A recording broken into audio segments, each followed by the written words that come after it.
Halo semuanya, kenalin nama aku Vina Putri Septiani, mahasiswa baru Universitas Andalas, jurusan Kesehatan Masyarakat tahun 2023.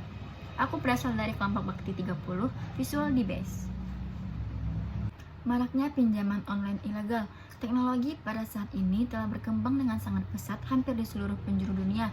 Teknologi ini memberikan banyak dampak positif kepada sebagian besar yang menggunakannya, tetapi juga ada dampak negatif yang didapatkan dari oknum-oknum yang tidak bertanggung jawab dalam menggunakan teknologi tersebut. Salah satunya pinjaman online ilegal. Pinjaman online ilegal adalah pinjaman yang tidak terdaftar dan tidak diawasi oleh OJK.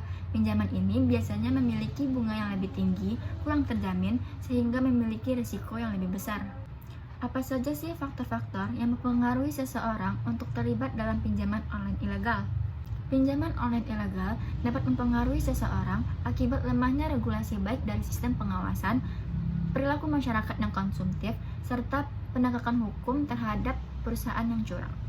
Contohnya, kebutuhan yang mendesak, tekanan ekonomi, membeli gadget baru, membayar biaya sekolah, dan literasi pinjol yang rendah juga termasuk faktor dari pinjaman online ilegal. Apa dampak negatif yang ditimbulkan akibat terlibat dalam pinjaman online ilegal? Yang pertama, terlena dengan kemudahan pengajuan.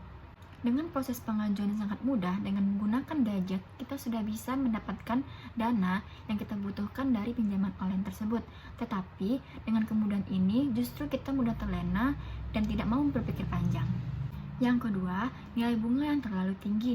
Pinjaman online juga memberlakukan sistem bunga dan perlu diketahui bahwa nominal bunga tersebut bisa saja sangat tinggi. Bahkan banyak sekali layanan pinjaman online ilegal yang tidak menyebutkan nominal bunga tersebut, namun langsung menaikkan nominal bunga tersebut di tengah peminjaman. Hal ini membuat kita sangat rugi dan juga membuat jumlah angsur meningkat drastis. Yang ketiga, diteror oleh debt collector. Ini merupakan salah satu hal yang dikeluhkan oleh para debitur pinjol.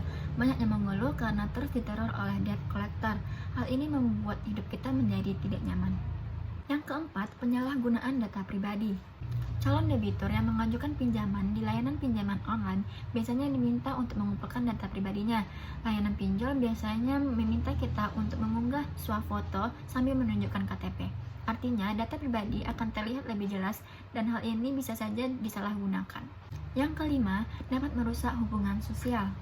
Karena ketika kamu mengajukan pinjaman online, data orang terdekat akan diminta oleh debt collector. Jika kamu terlambat dalam membayar angsuran, maka orang terdekatlah yang akan diteror oleh debt collector. Tentu hal ini dapat merusak hubungan kita dengan orang lain. Bagaimana cara menghindar agar tidak terlibat dalam pinjaman online ilegal? Yang pertama, cek di website resmi OJK. Sebelum kita melakukan pinjaman online, sebaiknya terlebih dahulu kita mengecek website resmi OJK yang sudah ada di platform resmi yang ada di Google Play Store. Yang kedua, melihat transparansi bunga. Kita harus membaca dan mengetahui apa saja sih syarat-syarat serta ketentuan dalam melakukan pinjaman online tersebut. Karena setiap melakukan pinjaman online, pasti akan ada besaran bunga yang harus dibayarkan. Yang ketiga, jangan tergiur dengan ajakan yang memaksa. Jangan mudah percaya dengan ajakan atau informasi yang disebarkan oleh orang yang tidak dikenal, biasanya dapat melalui SMS ataupun halaman website lainnya. Yang keempat, gunakan identitas digital.